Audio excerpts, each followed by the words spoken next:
There we go. There. There we go. All right. Scotty, man, we've been trying to get this thing locked down for some time, man. I know, right? We finally did it though. Finally did it. Yeah. Just like turn you up in my ears just a little bit here. There we go. Man, I appreciate you taking time out of your busy schedule to be here with me tonight. We met through 101 Kicking Country, Shannon Steele, and a great guy, and respects the hell out of you for sure. Oh man, he's awesome. I was in his live earlier today, and I was like, "Hey, guess what? I'm interviewing Scotty." He was like, "Oh my god, I love Scotty." So, but man, welcome to the Red Dirt Disciple podcast, brother. And it's good to have you. And why don't you kind of start us out by telling, the 5 guests we have in here right now, guys. Share this out. And he paused. There he goes. Sorry about that. I turned my brightness up a little bit. Oh, it's all good, man. And if you want to tell everybody a little bit about yourself, and we'll kind of get going. This is really just conversation between the two of us, man. It's not really. I don't like to really call it an interview, man. I like the laid back feel of just two dudes talking about music, talking about your career, talking about, whatever you want to talk about. So absolutely, man. No, I love it. My name's Scotty Hasting. I am a country music artist, songwriter, and a combat wounded Army infantryman. I was shot in Afghanistan, and now I have somehow created a career out of using music as a form of therapy. So now it has become way bigger than I ever thought it would be. It is. I mean, it's very therapeutic, man. In a lot of different ways for a lot of different people, man. It's amazing. I tell people that all the time that the first time I met you, that how you talk so much about how music saved your life, man. And I hear so many stories. Being in the music industry as long as I have, I hear stories like that all the time. So I'm glad, man. I'm glad that it's something that you've gravitated to, and I'm glad that it's helped you, and that's something you can hold on to, man. It's good to have that in your life. I love it, man. It's still therapy to this day, man. It's every time I step on a stage, that's my sanctuary. Yeah, man. Speaking of stages, you're hitting the big one, October 11th for the second time in your career. November 11th for the third time. No, November 11th. Okay, for some reason I thought I read October 11th. My bad. November 11th. November 11th for the third time, man. For the third time. Okay. For some reason I was thinking 2 times too as well. Maybe I just misread here a little bit. It's okay. Yeah, man. It never gets any easier. Yeah, I know. It always means exactly what it did the first time. Yeah, what's it like standing in the circle, man? Man, it's so hard to express it. I've never felt feelings like that, man. It's like you walk out on stage and it's like the history of everyone who's ever been on that stage before you just like falls on your shoulders, man. It's so incredible, man. It's without a doubt my favorite place in the world, man. It's magic. It truly is. It is, man. When last time I was in Nashville, we did the backstage tour, and they take you out on stage, and everybody's like, did you stand in the circle? And I'm like, I'm not an artist. Of course I did. I'll never get a chance to sing in it. So I was like, of course I stood in the circle. Shannon didn't even step into the circle, and he hosted it. It's like, no, what? This is your time. Yeah. Oh, I know, dude. So if I was invited to host, then maybe it might be something, but I don't know. Son of the South, yeah, man. It was like a dream. It's like a dream at the time. And the worst part about it is it comes and goes way too fast. Oh yeah, I bet. You get out there 2, maybe 3 songs at the most, and then you're done, and then you leave. It comes and goes way too fast. And then you're leaving, just waiting for your next time to come back. 100%. Yeah, it is. I can say that when we did the backstage tour, man, it was surreal, man, and you could feel the presence of history, man, and it was just it was so.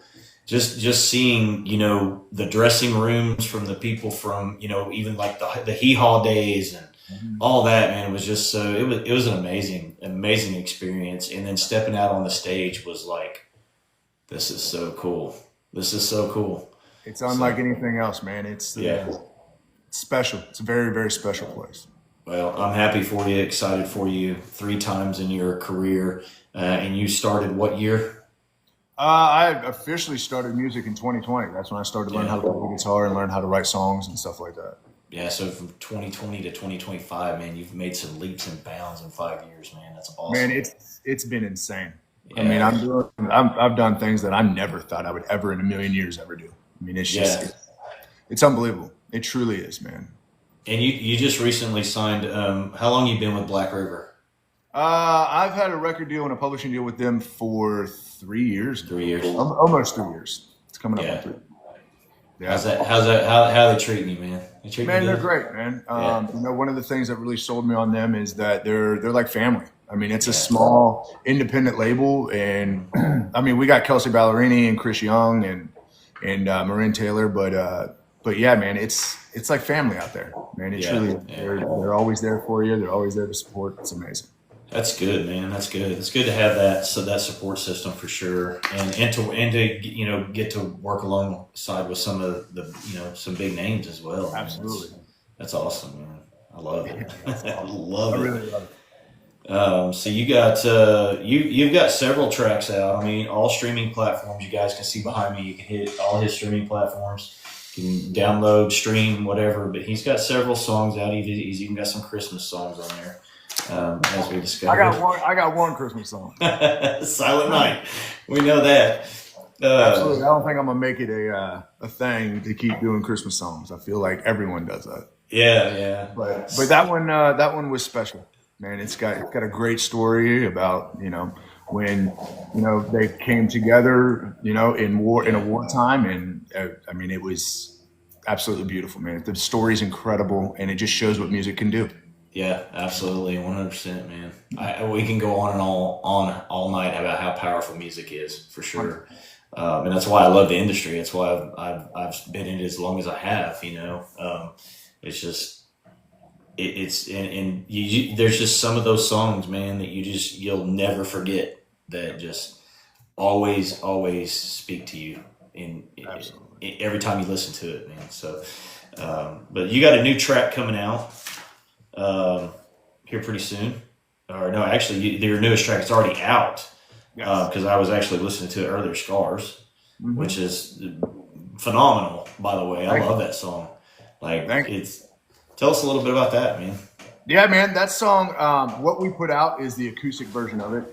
We've been doing this song. I wrote that song sometime last year with my friends Daniel Etheridge and Cole Phillips, two incredible songwriters. And it's funny how that song came to be, man. I walked in there and I was like, listen, I grew up like listening to all these outlaw dudes like Merle and Yeah. Johnny Cash, and like I want an outlaw song. Like I want a song that is just kick ass.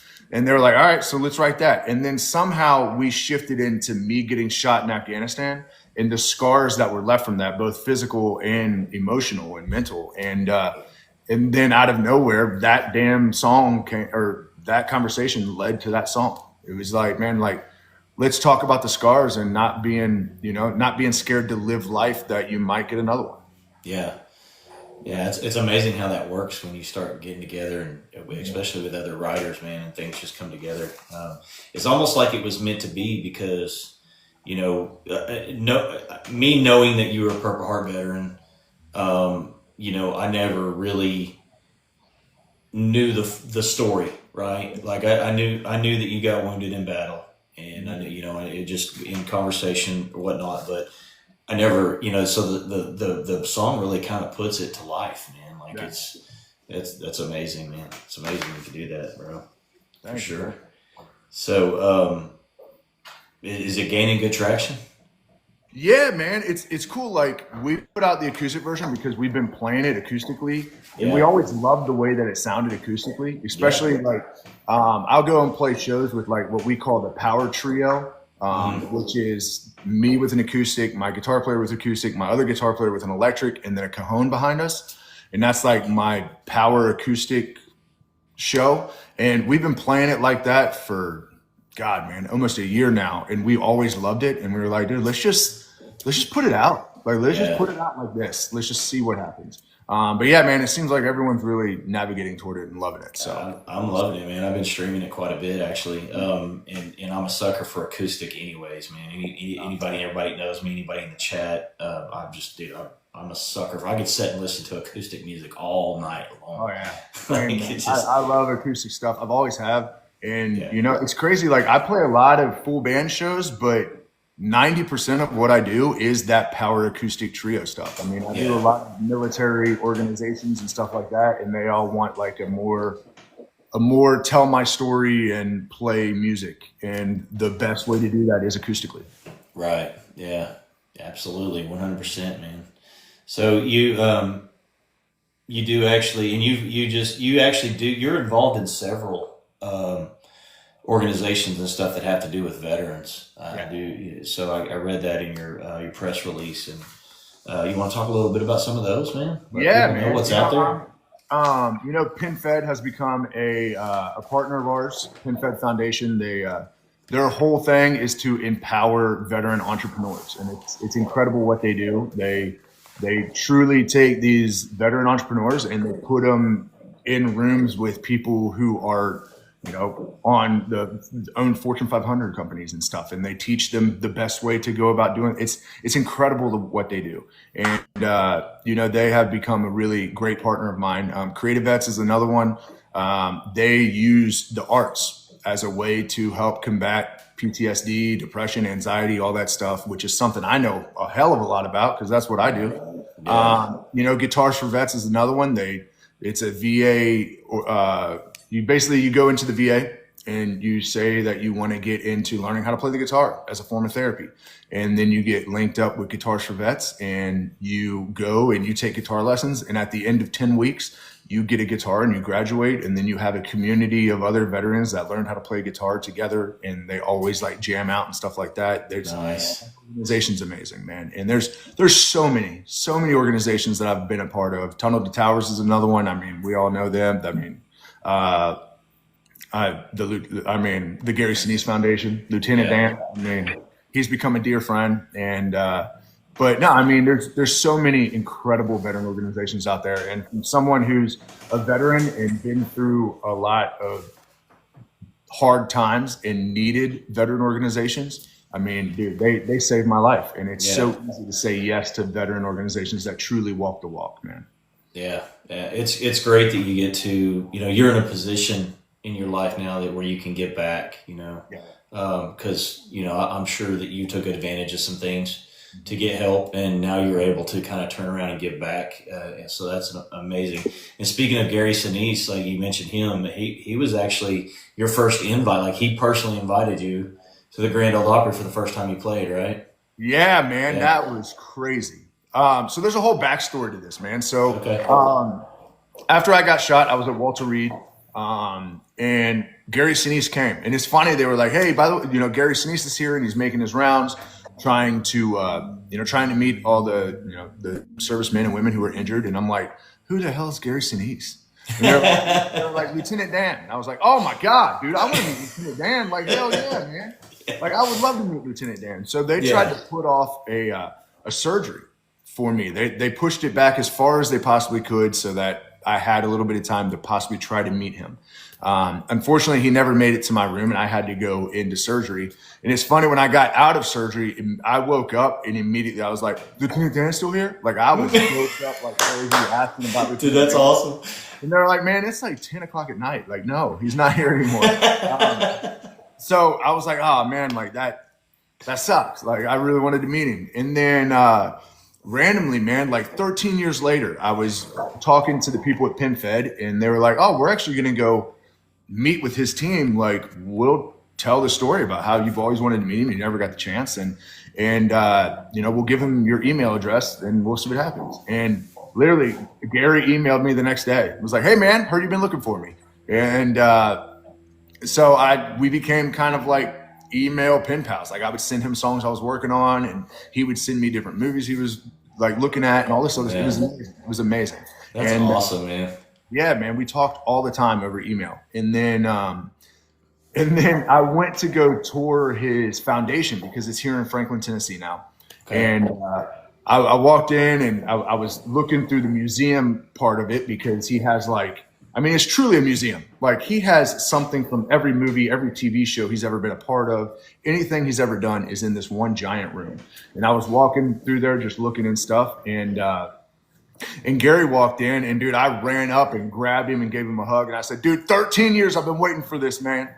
And then yeah, man. And then I was at a show, and there was a cameraman following me, and they were like, hey, by the way, this cameraman's gonna follow you. He's just gonna be here to do like BTS behind the scenes stuff and just kind of like see what you do. And I was like, okay, like not thinking anything about it.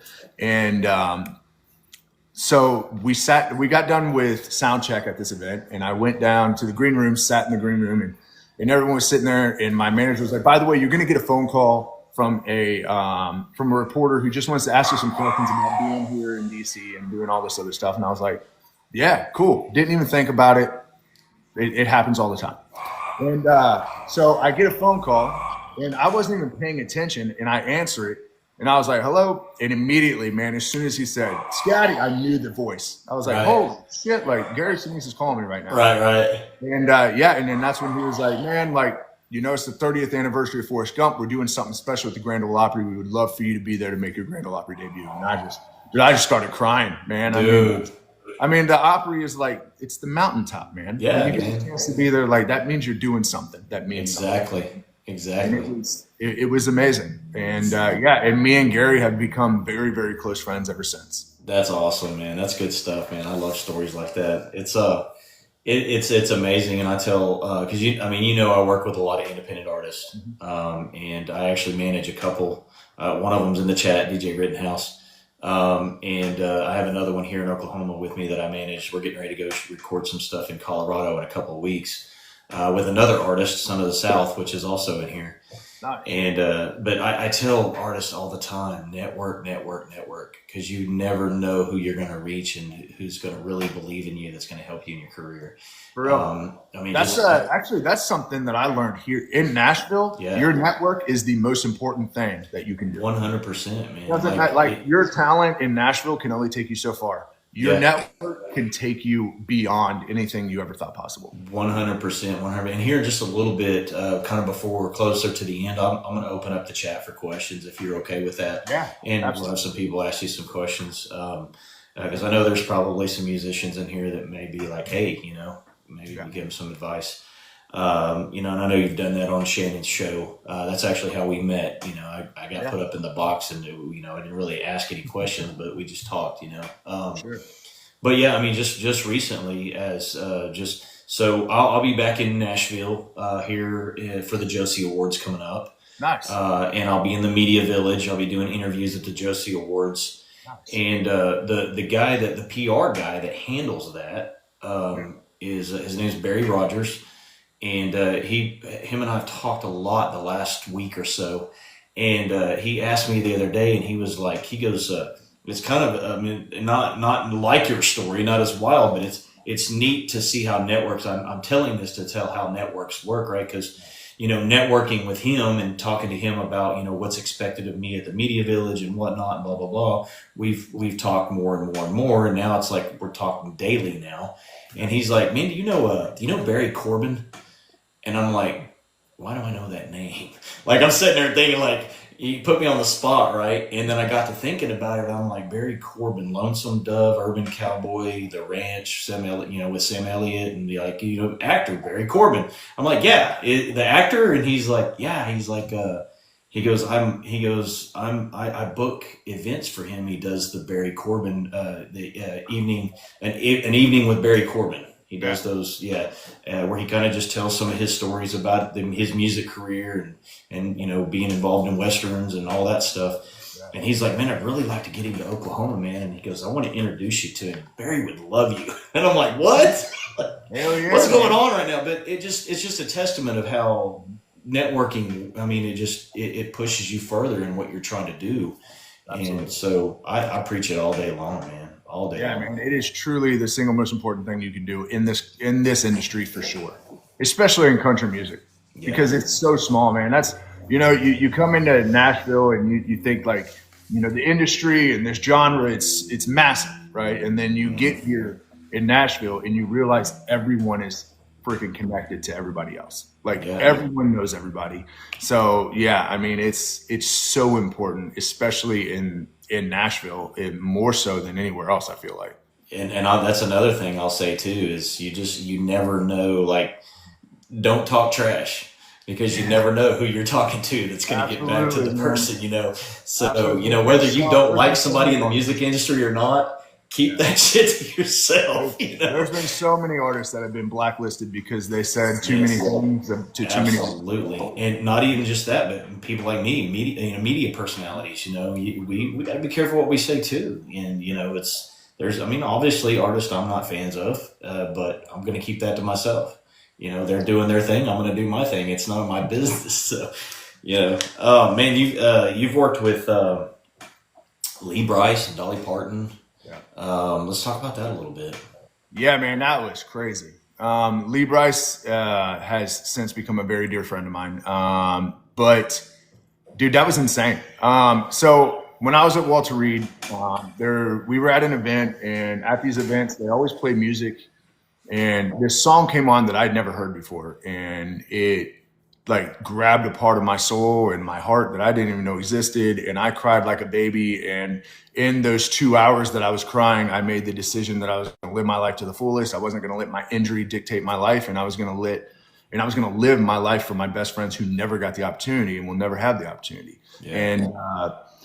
And it was Till the Last Shot's Fired by Trace Atkins. And fast forward 10 years, and I'm sitting in the office of one of the guys who wrote the song. And he's like, hey, man, like, what do you think about doing a version of Till the Last Shot's Fired? And I was like, dude, yes, that would be awesome. Let's do it. And I told him that story. Like, you don't know how much that song changed everything. That song is the reason I'm here right now. Awesome. And so we did a version, and it was my version, and every feeling and emotion that I felt when I first heard that song, I put it into that song, and I thought it was perfect, man. I was like, I can't do any more. Like, I put all of me into this song. Yeah. And my producer, Doug Johnson, one of the guys who wrote the song, was like, hey man, this is great.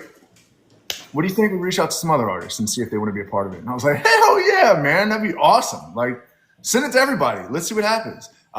So the first person that we asked was Trace, because I mean, it was his first. Yeah, obviously. Yeah. So we had a phone call with Trace, and you know, Trace is awesome, man. He's a great dude. And, you know, he was like, you know what, brother? Like, I already had my version. You let Scotty have his. It's history.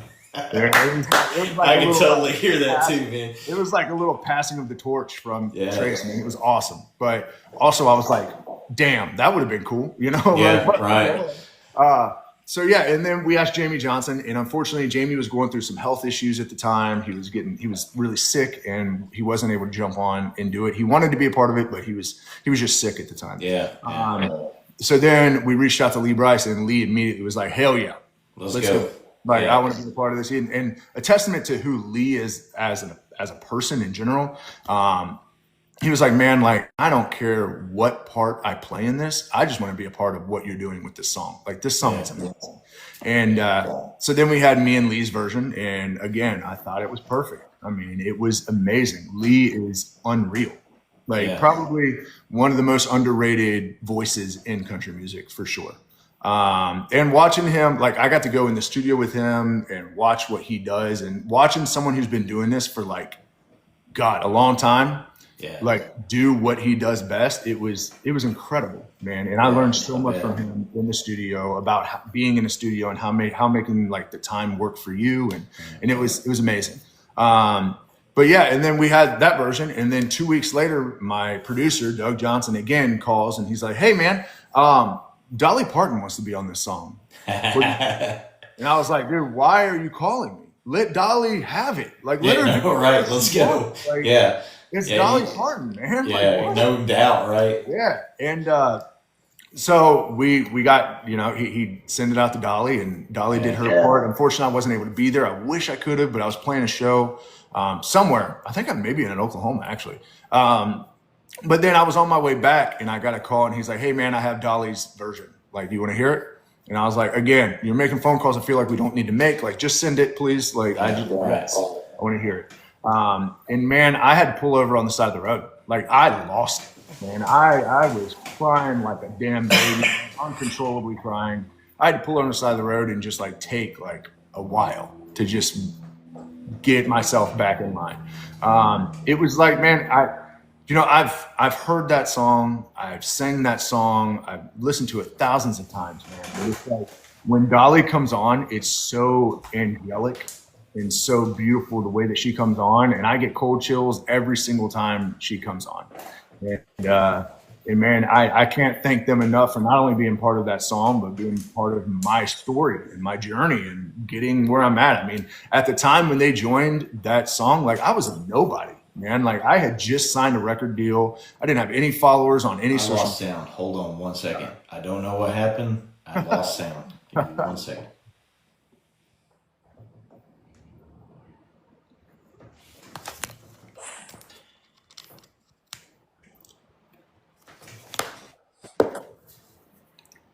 There we go.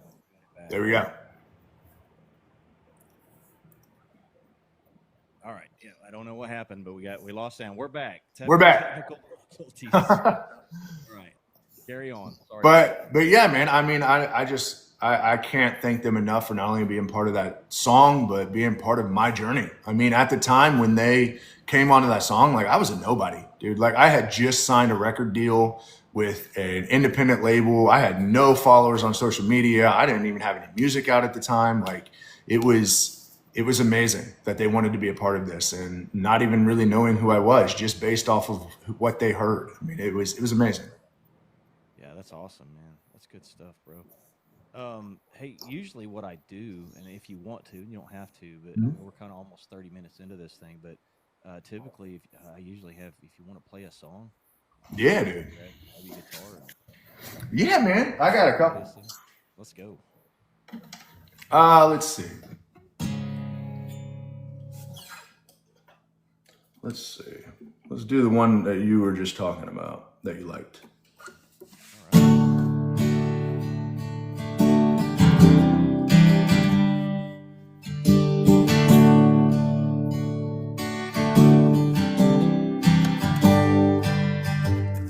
Whiskey Stone Brew. I hope you know what you're doing, 'cause I think you've bit off more than you can chew. You're pouring gas on a Roman candle, bound to be more than you can handle.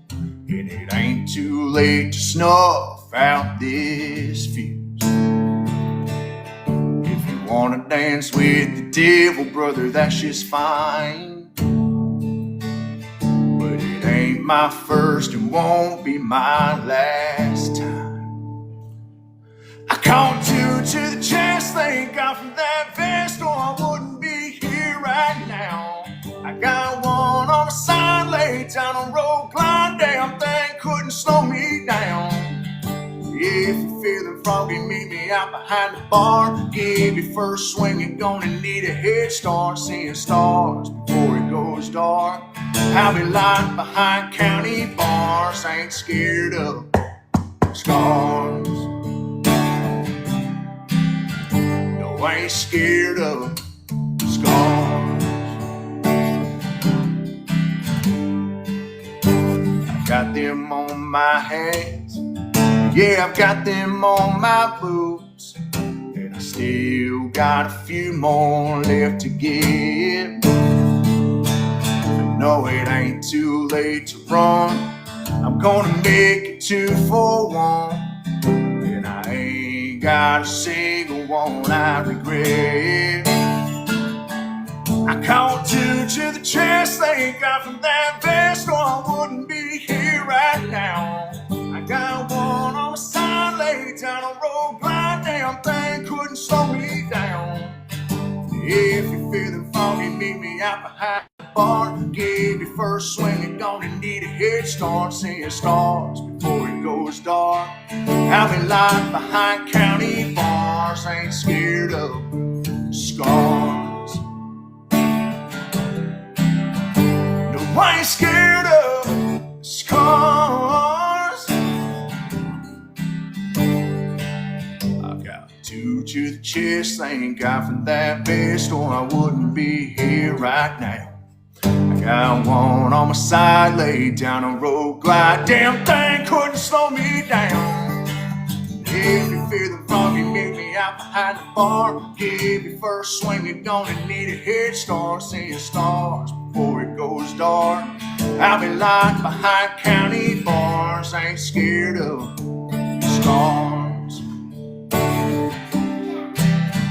No, I ain't scared of stars.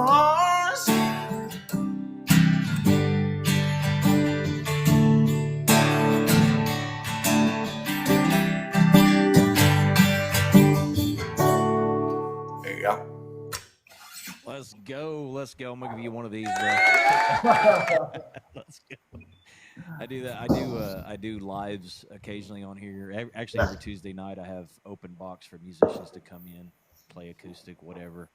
And Oh, hell yeah. I like my applause thing on my. I love that, man. That's awesome. Ex DJ, podcast. You got to, man. Can't help it. Exactly. Can't help it. We love our sounds, man. For sure. Our sounds, bro. Man, thanks for that. I appreciate that. It was. Yeah, man. I love that song, man. It's very, very outlaw, man. I love it, and because I gravitate towards the outlaw Southern rock. Yeah. And I'm actually even starting to get back into, and mainly because of Son of the South, I'm actually starting to get back into like Southern Gothic, like. Oh yeah. Yeah, and a lot of people don't know that that's an old genre. Like it's been around for years, but for sure, it's really kind of starting to make a comeback. Yeah. Well, we're with my music, we're kind of headed in the direction of Scars. It's kind of more of like the rock, country, Southern rock feel. It just works for my voice, and it works. It's just fun, man. I love it. So I think we're kind of headed back into that direction with the stuff that we're working on now, which is really cool. I can't wait for more, man. Let's go. Let's go. So you are a member of the CMA. I am. Yeah, I was on the CMA Awards last year. Yeah. It's crazy. That was crazy. Isn't it? I haven't. So this is my first year being a pro member. And nice. I haven't got to make a CMA award yet, but I did get to do some voting this year. There we go. So we'll see how that goes. We'll see if my vote counted. Every vote counts. Yeah, every vote counts. Man, you performed in Normandy, France. Yeah, for the 80th anniversary of D-Day, man, that was insane. Dude, that was crazy. We played 6 different shows throughout Normandy, France. The coolest part about all of it was, as a veteran, like the World War II dudes are the guys that like I looked up to, like World War II, Vietnam, like those were soldiers, man. Like those were the dudes that were in it. And technology and stuff we have today, man. Yeah, man. I mean, people going into wars without any plates or anything, just like a shirt. It's just crazy. Yeah. And it was so cool, man. There was like 160 of World War II veterans there, and I got to meet all of them, man. It was so cool. Got to hang out with all of them. There was one guy specifically named Dennis Bolt. It was his first time back in Normandy since he stormed the beach. And it was so cool to see like all the hell that this dude went through. And now it's like, this is why he went through it. Like he could see like the freedom that they have now because of what he did. It was incredible, man. And it was truly one of the most patriotic things I've ever been a part of. And it was in a different damn country. So yeah, that's some surreal stuff for sure, man. For sure. Yeah.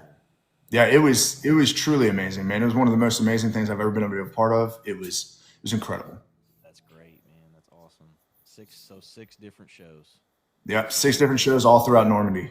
It was amazing. There was one that we played in what was one of the German headquarters, and it was crazy, man. I mean, there were still bullet holes in the walls and stuff, and it was insane.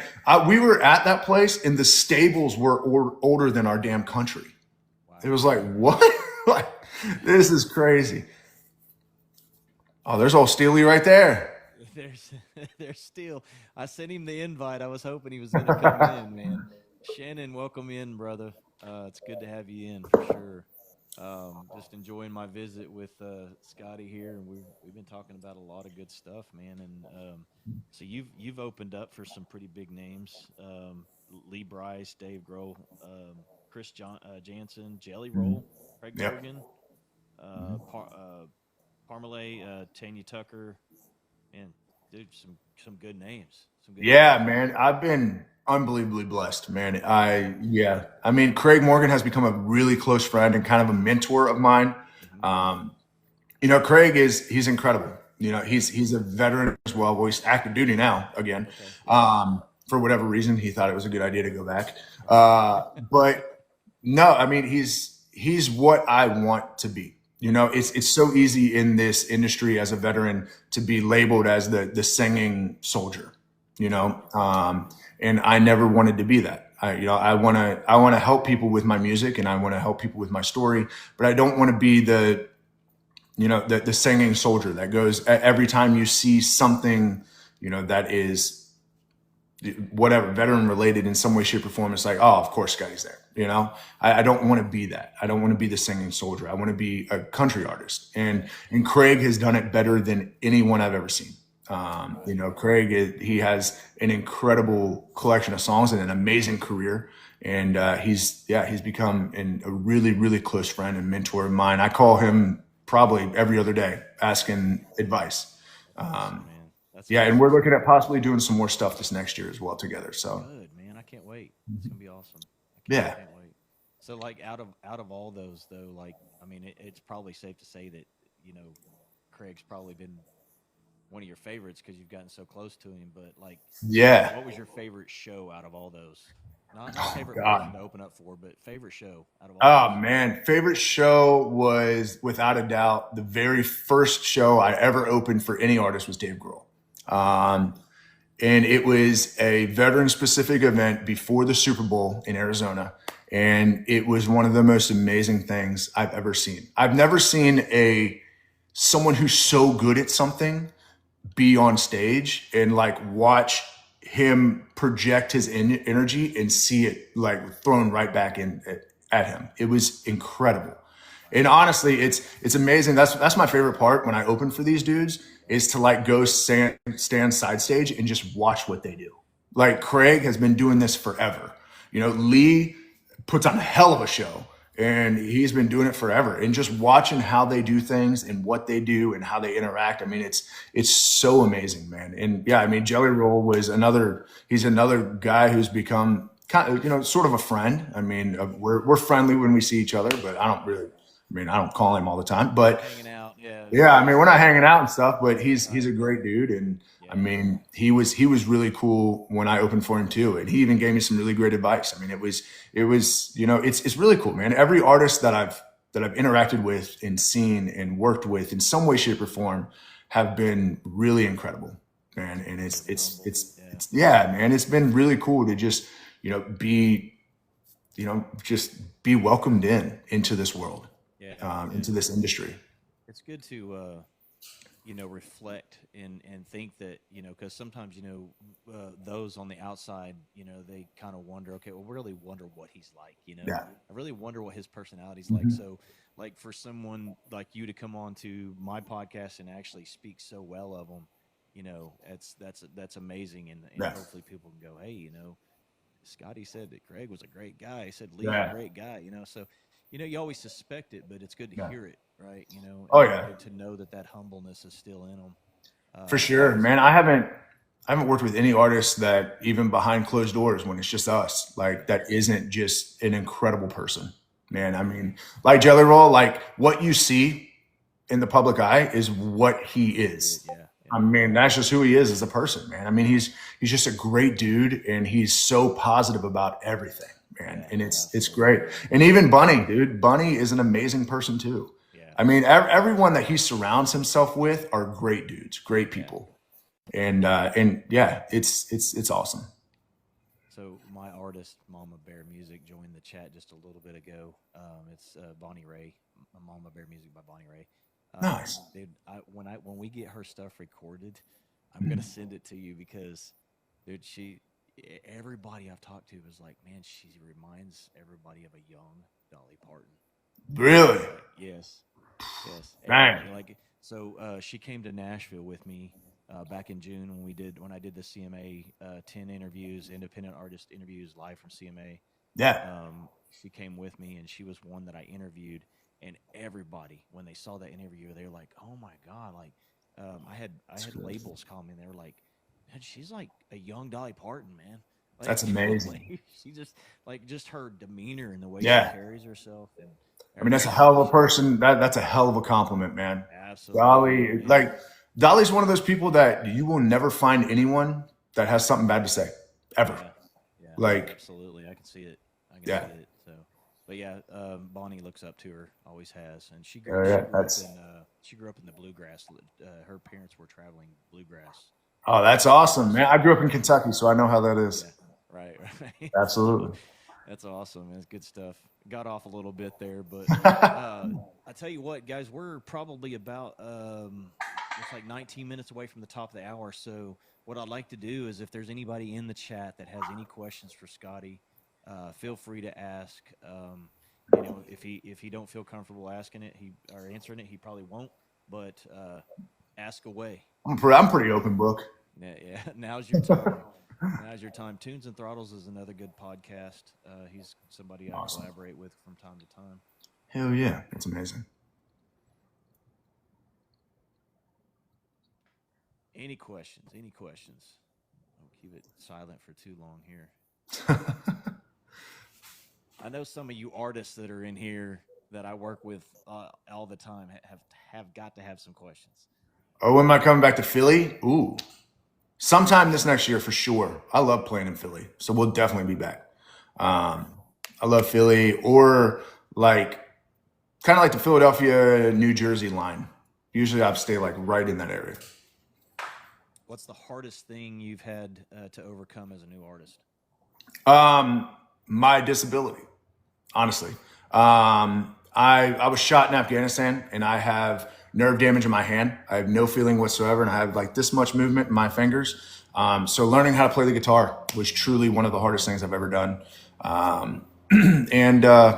Yeah, man, there's so much. There's so much. I mean, luckily the best part about the military is that it teaches you how to talk to people, and it teaches you how to talk in general. And that's something that goes a long way in this industry. But learning how to play the guitar was really, really hard for me. What advice would you have for those trying to get into the industry? Build an amazing network. Without a doubt, build an amazing network. Play as many shows as you possibly can. Write as many songs as you possibly can, and write with other people. Don't just write by yourself. Build a network of songwriters, build a network of other artists, build a network of people within the industry. It's the most important thing you can do. Absolutely, 100%. Yeah, we talked about that early on in the conversation about how important networking is. Joe Allen Christie, an amazing artist himself, says Texas needs a Scotty Hasting. I know. We're looking to get into Texas next year, man. I want to go to Texas. So I've played Billy Bob's a couple times. That's actually where I opened for Jelly Roll, was at Billy Bob's in Fort Worth. Okay. But I want to go back so bad. I love Texas, man. Joe's got a song. It's one of my favorite songs of his. It's Small Town USA. If you get a chance, check it out. It's on all streaming platforms. Heck yeah, man. I love Joe Allen. Good dude. Yeah, you know him? I do. Oh, yeah? Nice. Mm-hmm. Oh, absolutely. That's sweet, man. Absolutely. Other than Shannon. For sure. Let's see. How did you get yourself seen? Submissions or live performances? Honestly, that is an amazing question, because the way that it happened for me was so Nashville, it's stupid. So I was with my mom one day, and she wanted to buy a car, and she was like, "Hey, come with me." I know nothing about cars, but I figured my mom would probably buy me lunch. So I went with her, and her salesman was the son of the president and CEO of Black River Entertainment. We started talking about my story and about me getting shot in Afghanistan and how I use music as a form of therapy, and what I want to do with my music to help people, and what I want to do with my story to help people. And he was like, "Man, I'm gonna send my dad and Doug Johnson, our A&R person at Black River. I'm gonna send him a little bit of your story and what you're doing and one of your songs. And I'm not gonna make any promises, but we'll see what happens. And I got a call 3 hours later from Doug Johnson, and he's like, man, we need to meet. And that was it, man. I went to Black River and I sat down with the president and CEO and Doug Johnson, the A&R guy, and talked for 3 hours about my music and my mission to help people. And the rest was history, honestly. And, you know, they just welcomed me in like family, and it's been incredible ever since. So mine was very much lucky. I was very lucky. That's awesome though, but it's still boiled down to you got the connection through a network. I mean, 100%. So yeah, 100%. You got the cool glasses. What's the best recommendation you could give a new artist? Never stop. There's so many artists, especially that if you come to Nashville, there's so many artists that come to Nashville and they realize that everyone here is more talented than them, and they just give up. Don't. Talent can only take you so far. Everyone here in Nashville, everyone in this industry, everyone who's making music is incredibly talented. You have to be willing to outwork them, and you have to build a better network than they do. And honestly, that is the best thing you can do. Don't stop. Yeah, absolutely. Absolutely. Good advice. What's your favorite venue you've ever played? God. There's been so many, man, for so many different reasons. Honestly, the best venue of all time is the Grand Ole Opry, for sure. But I played a show in the Arizona Diamondbacks stadium. That was probably one of my favorites because it was my first stadium show ever. It was amazing. There's been so many for so many different reasons. And yeah, man, every stage I get to be on is a blessing and more than I could have ever imagined. So it's incredible. Awesome, man. That's great. Where are you playing next? Let's see. November 1st, I'll be in Cincinnati it's my hometown show. I finally get to go back to Cincinnati and play a show. I'm going to be at Riverfront Live on the 1st. On the 2nd, I'm playing the halftime show for the Bengals and Bears game. And then on November 11th, I'll be at the Grand Ole Opry. Good times. I so wish I was in Nashville in November because I'd be going to the Opry to see you, bro. Dude, come on, man. That's your favorite place. It is, man. I love it. I would just love to see the glow on your face on stage, bro. 100%. Dude, it's amazing. And the best part about this one, I've been there 3 times, or this is going to be the 3rd time. But the best part about this one is my dad passed away in June. And his favorite place in the whole world was the Grand Ole Opry. And he was there every time I played. And I'm playing a song called Good to Hear Your Voice that me and my girlfriend wrote together for him. And because the last picture ever taken of him was in that circle. And it's going to be incredible, man. And at the end of the song, there's a voicemail that the song came from. The song came from a voicemail that I found in my truck. And that voicemail is going to play at the end of the show so that my dad's voice can be heard through the Opry. And it's going to be one of the most amazing things ever, dude. I don't know how I'm going to keep it together, but I'm going to try. You got it, dude. You're strong, man. You got this. Beats Farm is another podcaster that I work with from time to time. He says, what's your least favorite task that you have to do as an independent artist? Social media. Honestly, if I had it my way, I would just write songs and play music. But social media is so tedious and redundant, man. It's just, God, man, it's crazy. The best part about social media though, is that you get an outreach to where you get to talk to people that normally you would never talk to. That's why going live and stuff like that is so important. Yeah. But gosh, social media is such a pain in the ass, man. It truly is. I agree. Yes. There's just times where it's even for me, being a media personality, it's daunting. Like editing videos and uploading, and like one of these days I'm gonna have people that do that for me. Yes. Yeah, man, it's a lot. I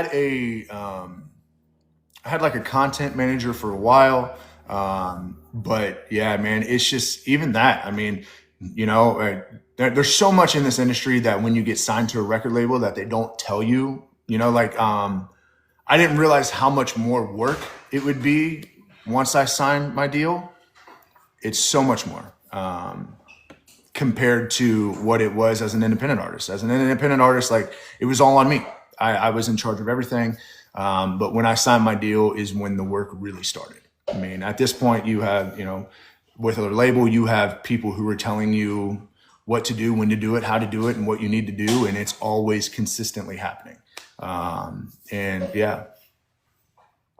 Yep, I can see that, man. 100%. 100%. So, man, what a great conversation, bro. I've really enjoyed this. I have. And the thing I like about my show and what I do is it's real, man. Like, this is real talk, real people. I mean, your kids are in the background. I know. It's just, we're getting the raw, from here. So, and that's what I love about what I do. Hey, brother. Hey. No ice. It's all good, man. Believe, man. Yeah. But yeah, I also saw Joe Allen. He has a question about songwriting. Any songwriting tips?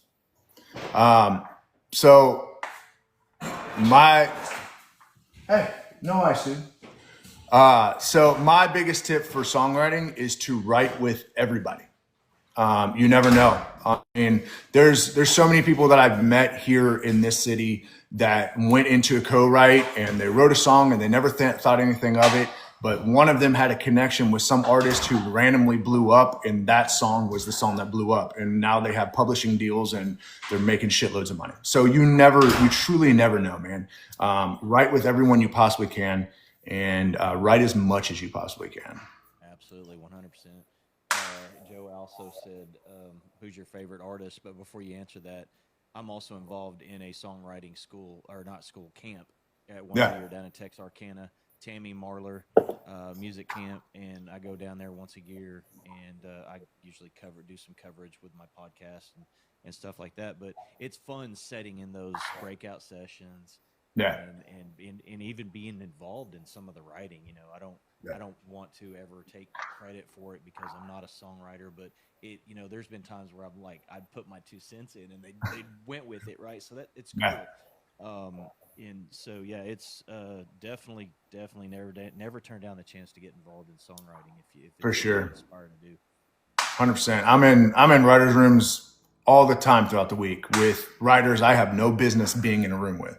So, that's the one thing I've learned, man, as far as songwriting, is to just write with everyone you can. Get in every single room you possibly can.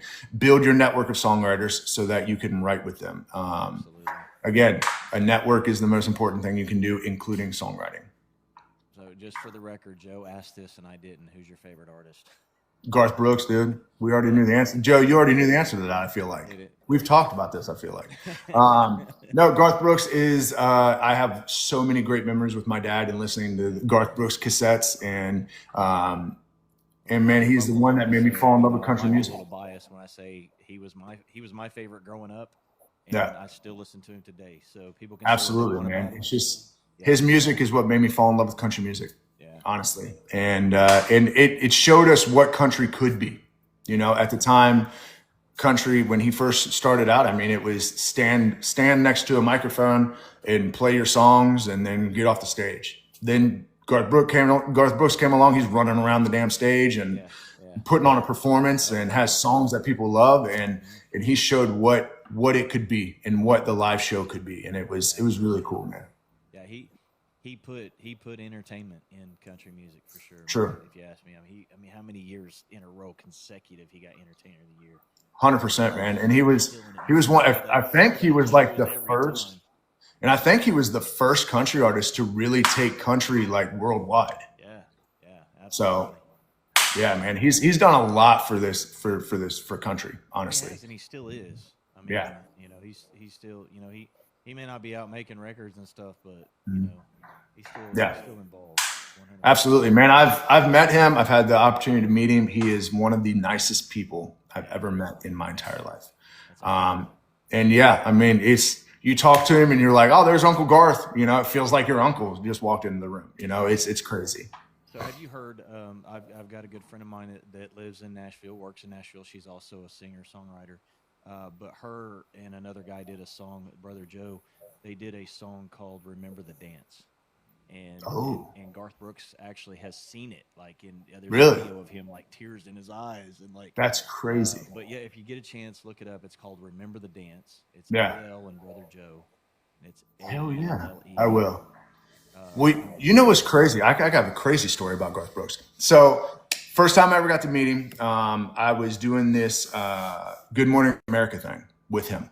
I got to ask him a question, but before that ever happened, I went up to meet him and I was like, hey, Garth, you know, my name's Scotty Hasting. It's like your music was the foundation of my childhood. Like I grew up listening to your music. Your music is the reason I love country music. He's like, oh man, thank you so much. He said, wait, did you say Scotty Hasting? And I was like, yeah, man. He said, like I'm America's Scotty Hasting? And I was like, what the hell? What? Like what? Hold on, what? He was like, man, I love that song. And I was like, what? What are you, hold on, man. No, this is, let me say it to you. What are you talking about? Like what? Hold on. It was crazy, man. And then on national television, he was like, oh yeah, man, this guy can sing his ass off too. And I was like, what is happening with my life right now, man? It was crazy.